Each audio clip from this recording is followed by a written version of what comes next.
pak chok. Hamayaling loy pak chok. Pak chok. Sawyok chok. Lugaw na may karne. So dito bibili sa may bus stop. Malapit ito sa bus stop. So di ba, bus stop na siya. Ito yung mga tinitinda niya. Di ba ang tendera, Fred? Iyan. Tapos dito ang bus stop.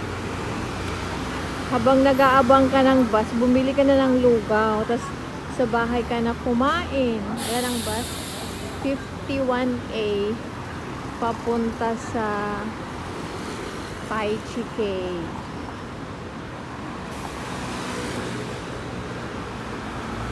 Ganon ang atake. Tapos maraming tindahan doon.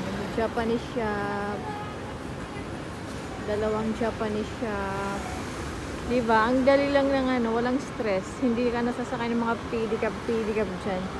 Tapos doon yung ano, yung sushi.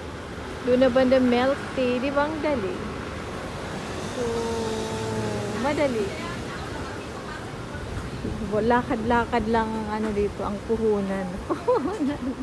Puhunan talaga. So, hindi pa nakalis yung bus.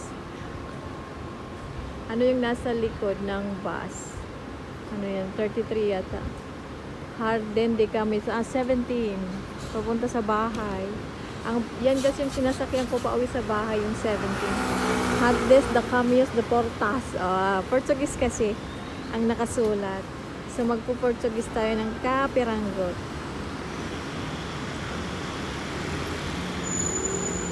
Ibang cute lang. So, baka luto na yung lugaw ko. Tame! Lenglay! Dito tayo kay Lenglay. Lenglay, ibig sabihin maganda. Kahit hindi maganda, itudo mo na. Maganda yan. May munggo siya. Ano sila? Vietnamese sila. Kaya sila ang puti-puti. So, luto na.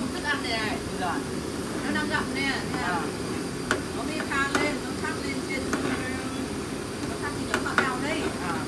Đây là công an nó vào đây là nó kiểm tra kia đóng cửa rồi. Ganun. Di ba ganun ang ano nila?